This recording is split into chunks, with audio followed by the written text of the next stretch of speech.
Hola, ¿qué tal? Y bienvenidos a Nippon Cloud. Yo soy Irano y el día de hoy estamos en la Retro Game Fest organizada por Brother y acompáñenme a ver qué conseguimos.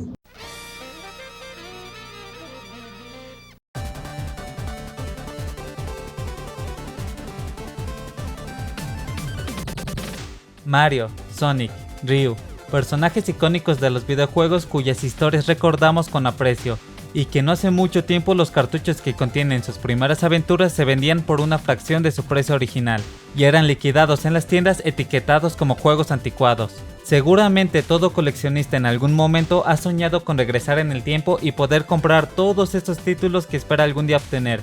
Como ejemplo del cambio en los precios a través de los años tenemos el Castlevania Drácula X para Super Nintendo, que no hace más de una década se podía comprar por 400 pesos, hoy en día su valor supera los 3000 pesos. El mundo del coleccionismo retro de videojuegos es más popular y vasto de lo que nos podemos imaginar. Tan solo sea testigo de la multitud que se dio cita en la Retro Game Fest realizada el 8 de octubre del 2022, organizado por BroDBG, donde el protagonista del evento fueron los juegos clásicos y los vendedores, ya que el fin del evento era la compra y venta de videojuegos. Recorriendo el lugar nos encontramos con varias tiendas ofreciéndonos tanto juegos clásicos como algunos más modernos. También hubo una exposición donde estaban exhibidas varias piezas de distintas franquicias icónicas. Juegos tales como Airbound, Dragon Quest o Pokémon se reunieron para el placer visual de todos los asistentes. Al final de la exhibición nos encontramos con la tienda de BroDBG, donde estuvieron a la venta camisas, stickers, entre otros productos. Pero el artículo estrella era la Suite 240p edición especial de BroDBG, la cual se vendió en dos presentaciones, la de Super Nintendo y Sega Genesis, por un precio de 1500 pesos cada una. La Suite 240p es un software gratuito desarrollado por Artemio Urbina, que se usa para evaluar las señales de la televisión y otorgarnos herramientas para calibrar nuestros televisores, ya sean modernos o clásicos, para verificar que la emulación en FPGA sea apropiada, entre otras cosas. Hablando de la Suite 240p, hubo una conferencia hablando de esta, precedida por Asher y Artemio, así como un taller ofrecido por Lex y Zeus sobre las técnicas de limpieza y conservación de juegos clásicos. También hubo una subasta donde se subastaron piezas como Mega Man 03, el Game Boy Color edición Tommy Hilfiger, Donkey Kong Country en caja o el Little Samson. La mayoría de los juegos con precios tan altos como la vida de Adamantoise de Final Fantasy XV son aquellos juegos que tuvieron sus lanzamientos en las consolas del siglo pasado. Consolas como el Super Nintendo, TurboGrafx CD o las arcades tienen entre sus bibliotecas juegos que valen miles de pesos. Por ejemplo, tenemos el Evo, The Search for Eden, juego creado por Almanic en 1993, publicado en América por Enix, el cual, si ven completo y en buenas condiciones, seguramente no lo encontrarán por menos de 14,000 pesos.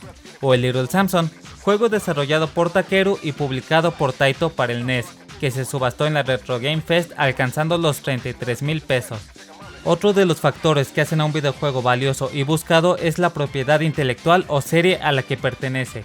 La saga de Silent Hill en años recientes ha experimentado un incremento en los precios, por lo que es muy difícil encontrarse uno de los juegos de la franquicia por menos de 1000 pesos.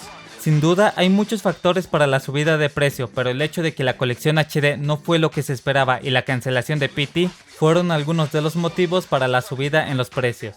No tan valiosos pero igualmente atesorados y cada vez más buscados son los juegos japoneses, con portadas y elementos únicos de la región. Aparte de ser una opción más económica que sus contrapartes americanas, muchos coleccionistas buscan estos juegos para agregarlos a sus bibliotecas y tener diferentes variantes del mismo juego. Existen muchos juegos que se pueden encontrar en buen estado por muy poco dinero, pero aquellos juegos de series más conocidas se encontrarán a la venta por un poco más. Pero aparte de los juegos que salieron en todo el mundo, Japón tuvo consolas y juegos que no salieron en ninguna otra parte del mundo, como por ejemplo este Game Boy Micro inspirado en Modern 3, el cual nunca vio la luz fuera de territorio nipón. También muy buscados son las propiedades intelectuales de Nintendo, compañía que fue quien revivió la industria de los videojuegos durante los 80s, después de que explotara la burbuja de los videojuegos en Estados Unidos. Para darnos una idea de la gravedad del colapso, en 1983 el mercado pasó de tener un valor de 3,000 millones de dólares a solo 100 millones. Fire Emblem es una de esas IPs de Nintendo que por mucho tiempo fue ignorada por el público, pudiendo encontrarse los juegos relacionados con la franquicia por precios muy económicos. Pero en años recientes Fire Emblem ha encontrado un lugar al lado de los grandes de Nintendo, por lo que los precios han aumentado. Por ejemplo, el Fire Emblem Radiant Dawn, protagonizado por Mikaya, el cual se vendía en la Retro Game Fest por 3,000 pesos. Nintendo es una de las marcas más buscadas y representativas de los videojuegos. Para 1990, un tercio de los hogares americanos disfrutaban de una NES, experimentando juegos que se volverían íconos de la cultura popular como Super Mario Bros., The Legend of Zelda o Metroid.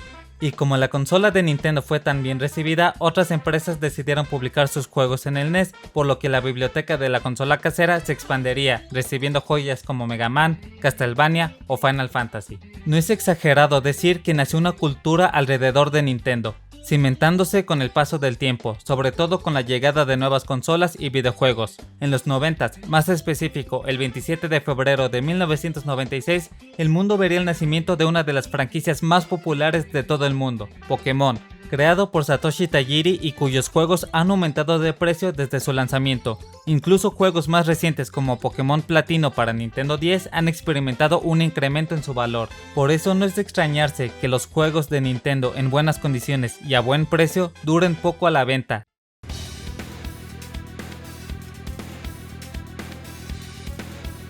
En la actualidad, los videojuegos son más populares que nunca, lo que significa que muchos juegos nuevos nunca serán tan buscados o escasos como sus predecesores. Además, cada vez más personas han tomado conciencia de su valor, por lo que los conservan en las mejores condiciones posibles, muy diferente a los 90s, ya que muchas personas tiraban las cajas de cartón a la basura. Pero eso no quiere decir que los juegos nuevos nunca van a subir de valor, ya que existe la posibilidad, pero como regla general son los juegos antiguos los que alcanzan las cifras de 5 dígitos.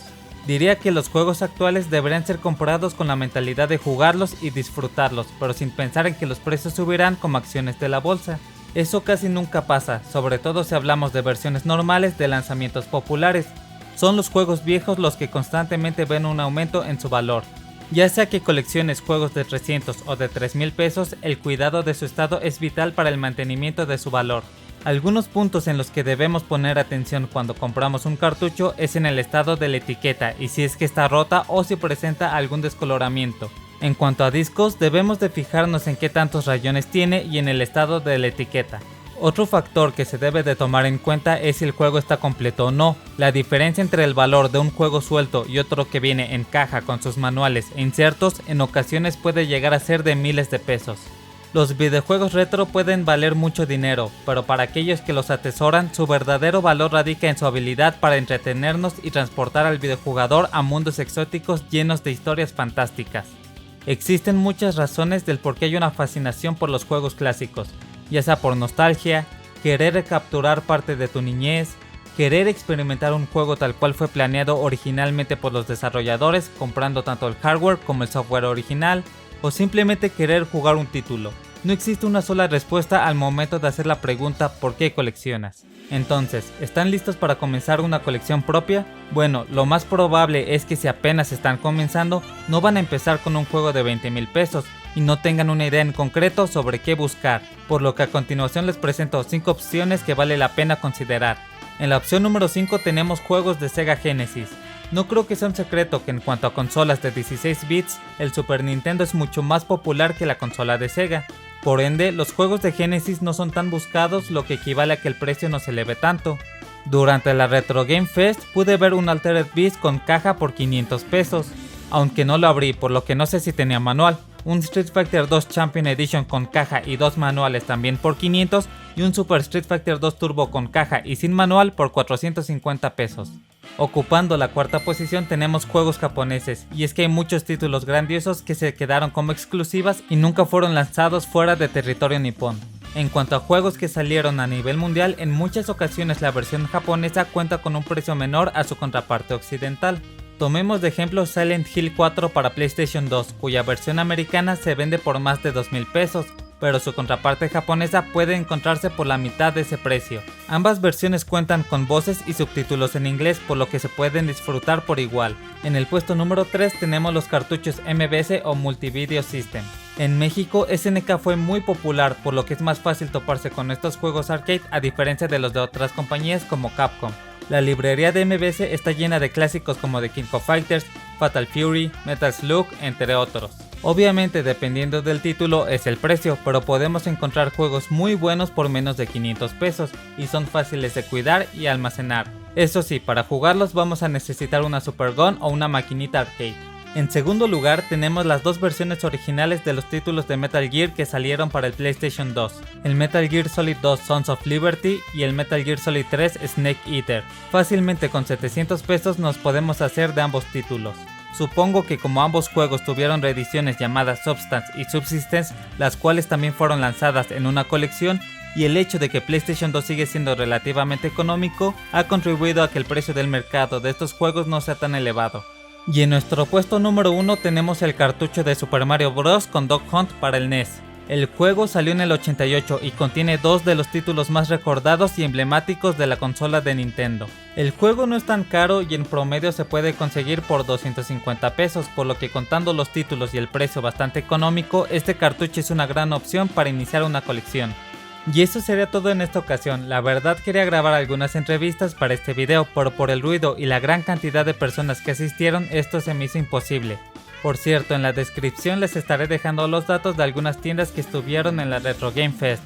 Y quiero mandar un saludo a Mike Ortiz, Artemio Urbina, Rollman, Asher, Froy Mejía y a Punisher, ya que por fin pude conocerlos en persona en este gran evento. Si les gustó el video compártanlo y denle like, que eso nos ayuda bastante. Y antes de despedirme quiero agradecerle a los miembros de este canal Yurian, Chris y Luis por su apoyo. Ahora sí me despido, yo soy Dano, esto es Nippon House y los estaré viendo en el próximo video. Hasta luego.